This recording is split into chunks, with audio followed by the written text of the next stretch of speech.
kembali ke saya ya. Tadi hasil bincang-bincang santai dengan Mr. Jack, saya berusaha sesantai mungkin supaya teman-teman semua dapat informasi, supaya kita semua bisa mendapatkan yang paling valid, supaya kita semua bisa dapat yang paling benar. Kenapa begitu? Karena belakangan ini saya ngelihat memang informasi-informasi ini udah kayak apa ya?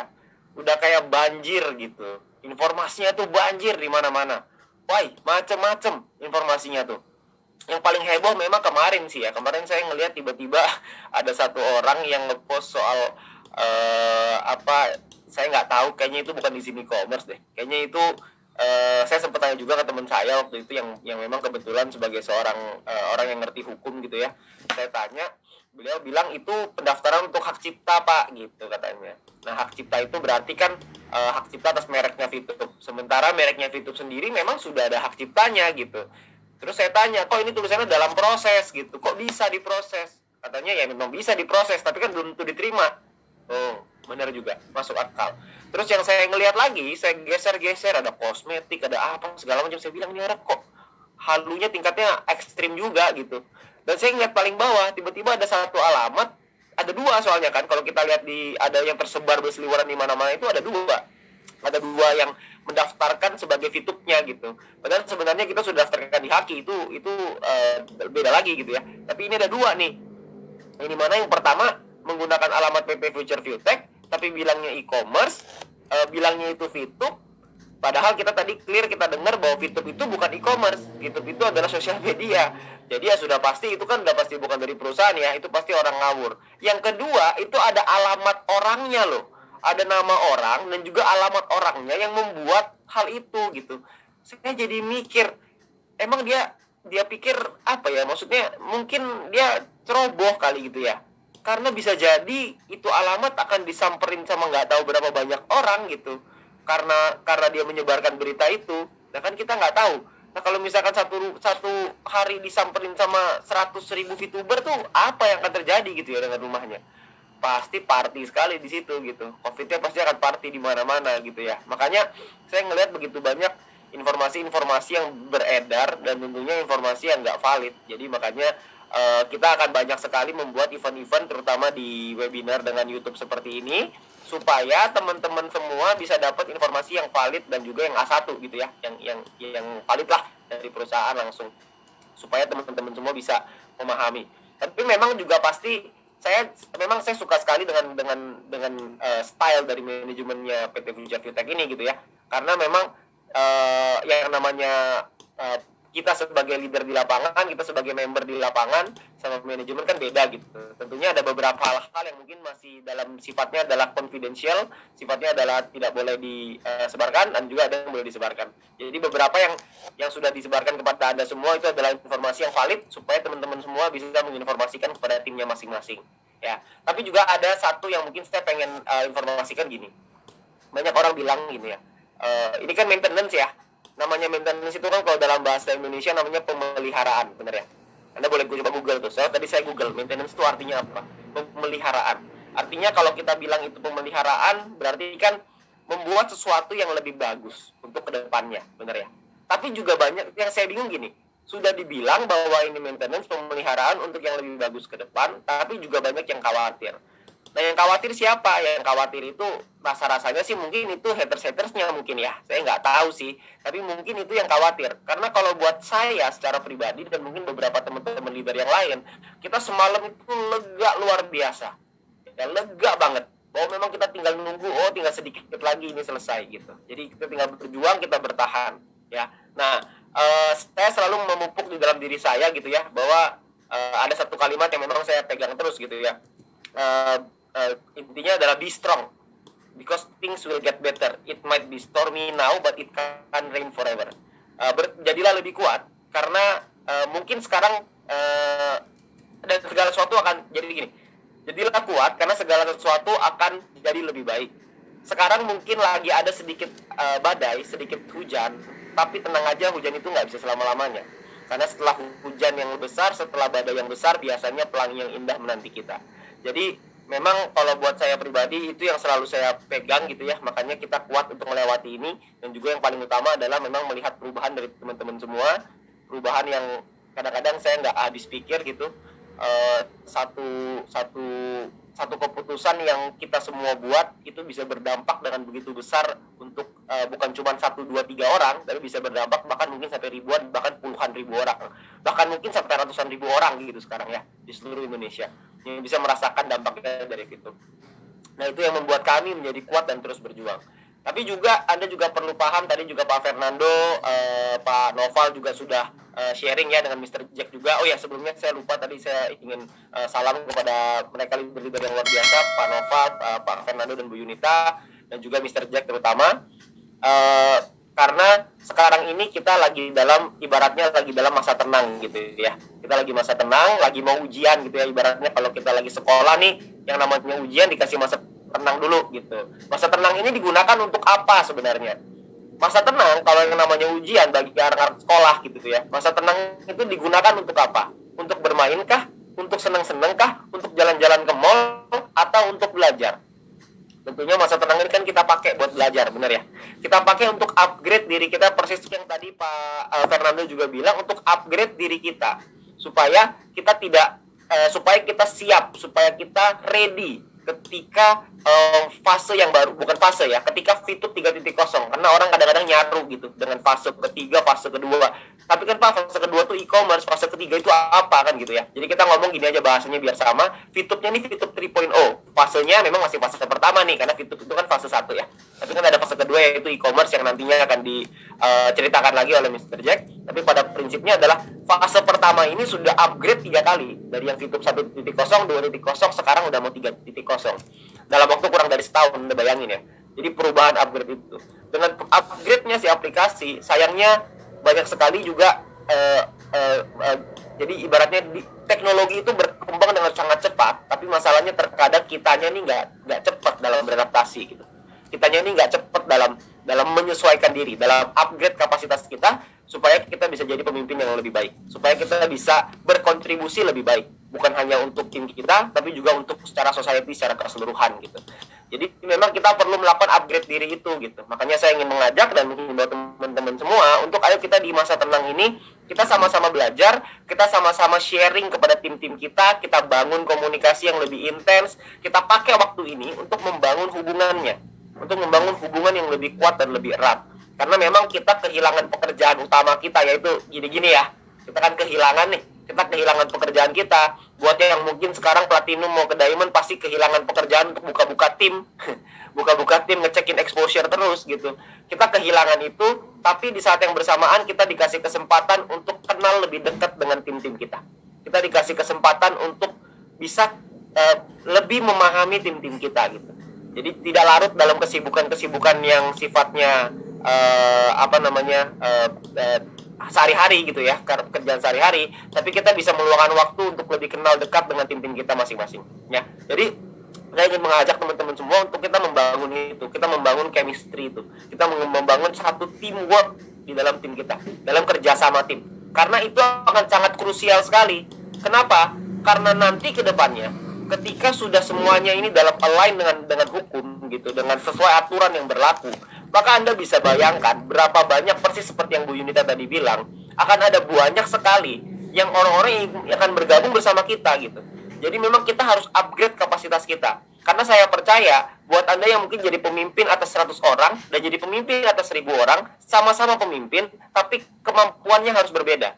Kita harus punya kemampuan dalam memimpin itu, leadership skill. Makanya di sini kita beruntung sekali karena ada trainer leadership yang luar biasa seperti Pak Fernando ya. Di sini kan trainer leadership yang sudah certified gitu. Saya banyak belajar sekali dengan Pak Fernando dan Bu Yunita ini. Banyak sekali saya belajar bahwa memang leadership ini sangat penting dalam kita membangun tim yang bisa jauh lebih besar lagi ya. Jadi untuk teman-teman semua, saya ingin mengajak Anda semua untuk dalam masa tenang ini kita jangan sampai kita lengah, tapi kita harus lebih waspada lagi ya. Jangan sampai, tapi ya kalau misalkan Anda mau mungkin bikin hiburan sedikit ya nggak ada masalah ya. Maksudnya itu kan tadi juga saya sempat lihat juga ada orang yang buka-buka yang tadi Bu Yunita bilang tuh yang klik-klik captcha gitu, itu ada juga. Memang ada yang mengajak untuk kasih rating yang bagus di Play Store dan lain sebagainya. Itu ada banyak sekali memang yang saya dengar gitu ya dari member-member. Dan memang kreativitas itu memang kita harus curahkan yang lebih banyak lagi kreativitas ini, karena memang kita bisa membuat karya yang lebih bagus. Karena karya itu, VTube ini bukan maksudnya VTube ini hanya sebuah kendaraan, tapi yang berkarya ini kan kita juga gitu. Kreativitas ada di kita. Ada banyak sekali orang-orang yang membuat berbagai macam kreativitas dan berbagai macam karya dengan bergandengan dengan VTube gitu. Nah, mungkin itu yang bisa kita lakukan bersama-sama. Tapi ada satu yang mungkin saya ingin tekankan dan ingin saya ingatkan kepada teman-teman semua. Jangan sampai Anda menggunakan sebuah opini Anda untuk membuat sebuah karya. Karena saya ngelihat banyak banget yang lakuin kayak gitu, ya, membuat karya tapi overclaim. Nah, overclaim itulah yang perlu memang kita jaga sama-sama. Jangan sampai kita berbicaranya itu terlalu lepas gitu, remnya blong gitu. Jangan sampai kita mendahului, bahkan seringkali mendahului dari perusahaan. Kan saya sering sekali ngelihat gitu ya. Bahkan sampai beberapa ada yang bilang ini klaimnya banyak banget lah gitu. Makanya kita berkarya, dan karya seperti apa sih yang bisa kita buat? Mungkin karya-karya yang saya senang sekali ya lihat ketika ada orang-orang yang memberikan sumbangan ketika teman-teman kita di beberapa pulau kemarin terdampak bencana. Kita bikin ada bakti sosial lah, ada menyumbang lah, ada gerakan untuk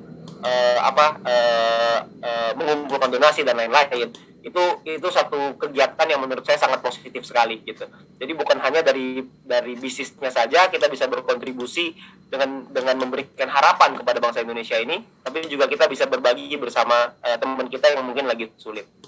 Tapi juga saya ingin ingatkan kepada teman-teman semua bahwa VTube ini bukan hanya kita sebagai member nonton sebagai penonton tok. Jadi VTube ini bukan hanya kita sebagai penonton, bukan hanya kita sebagai orang-orang yang mengajak teman kita untuk menonton. Enggak. Tapi VTube ini bisa dijadikan sebuah kendaraan untuk orang-orang yang mau beriklan. Jadi buat teman-teman yang merupakan seorang pengusaha gitu, atau mungkin UMKM, dan bingung mau jualan produknya di mana, mau sell produknya di mana gitu ya. Anda punya tempat, Anda punya alat yang begitu dahsyat yang namanya VTube, yang bisa Anda gunakan untuk Anda beriklan di sana. Anda harus tahu hasil iklannya itu luar biasa. Omsetnya itu ada yang naik 200%, 300%. Itu banyak di mana-mana. Dan kabar baiknya adalah Anda bisa beriklan dengan menggunakan VP. Anda bisa beriklan dengan menggunakan VP sehingga produk Anda itu bisa dilihat oleh banyak orang dan produk Anda bisa dipasarkan dengan lebih baik. Ya. Nah, saya juga kemarin sempat buat satu acara kemarin di Zoom, mungkin beberapa nggak bisa masuk. Itu ada loh orang yang sampai jualan kue lapis. Mungkin teman-teman ada yang nonton, mungkin ada juga ada yang beli. Itu omsetnya naik 3 kali lipat loh ketika beriklan di VTube. Tapi mungkin ada yang diantara Anda yang mikir, wah iklan di VTube mahal pak. Enggak, iklan di VTube itu satu kali tayang cuma 30 perak. 30 perak itu kan murah ya. Anda bayangkan kalau 30 perak ada yang nonton 100.000 orang misalkan. Itu berarti 3 juta kira-kira ya. Yang iklan yang kita keluarkan tuh 3 juta. 300.000 orang yang menonton. Kita nggak usah ambil angka gede-gede lah. Dari 300.000 orang yang menonton, ada 10% aja yang tertarik. Itu 30.000 orang yang tertarik. Dari 30.000 orang, kalau ada 10% lagi yang menghubungi Anda, artinya ada 3.000 orang yang menghubungi Anda. Kalau dari 3.000 orang yang menghubungi Anda, itu kita ambil contoh 10% lagi aja. 300 orang yang membeli produk atau jasa Anda. Nah, kira-kira iklan 3 juta jadi murah atau jadi mahal? Anda hitung sendiri buat Anda yang punya usaha. Jadi kita juga bisa membantu teman-teman kita yang UMKM untuk bisa beriklan di VTube. Supaya apa? Supaya mereka juga merasakan bahwa produk mereka juga bisa laku. Jadi bukan hanya sebagai penonton, tapi juga sebagai pengiklan. Inilah ekosistem yang kita bangun. Ada penontonnya, ada pengiklannya. Kita perusahaan ada banyak iklan-iklan dari internasional dan juga multinational company gitu ya. Dari yang perusahaan-perusahaan besar. Tapi jangan lupa, perusahaan besar itu memang udah kaya gitu, perusahaan-perusahaan itu. Tapi yang kita pengen bantu adalah UMKM. Yang kita pengen bantu adalah supaya teman-teman kita yang UMKM untuk bisa naik bersama-sama. Supaya dengan naiknya UMKM ini, dengan semua UMKM bisa mendapatkan perekonomian yang lebih baik, maka kita berharap bahwa Indonesia ini akan jadi negara yang lebih baik. Karena pada tujuan akhirnya adalah, kan bukan jangan tanyakan apa yang kita bisa berikan kepada negara, tapi jangan tanyakan apa yang negara bisa berikan kepada kita, tapi tanyakan apa yang bisa kita kontribusikan kepada negara ini. Nah, Fitup ini bisa menjadi suatu kendaraan itu. Makanya saya ingin mengajak teman-teman, kalau Anda punya teman-teman yang mungkin punya usaha dan usaha kecil, online shop, ada jualan produk atau jualan jasa atau apapun itu, ayo berikan di Fitup. Ya, ayo berikan di Fitup supaya kita bisa dapat omset penghasilan yang berbeda, bukan cuma dari nonton, tapi juga dari ngiklan. Dari kita punya usaha sendiri juga bisa bertumbuh. Ya, supaya ekosistem ini jadi sehat gitu. Nah, itu yang ingin saya ajak supaya lebih banyak lagi. Sekarang ini juga sudah cukup banyak sebenarnya UMKM yang beriklan, dan Anda mungkin sering melihat ada iklan yang berulang-ulang kali. Nah, yang berulang-ulang kali itu apalagi kalau bukan hasilnya bagus gitu. Hasilnya bagus sekali. Banyak orang di luar sana bilang iklan di Fitup itu nggak akan menghasilkan karena penontonnya bayaran. Dia salah. Kenapa? Karena penonton bayaran punya duit buat beli barang. Kan gitu.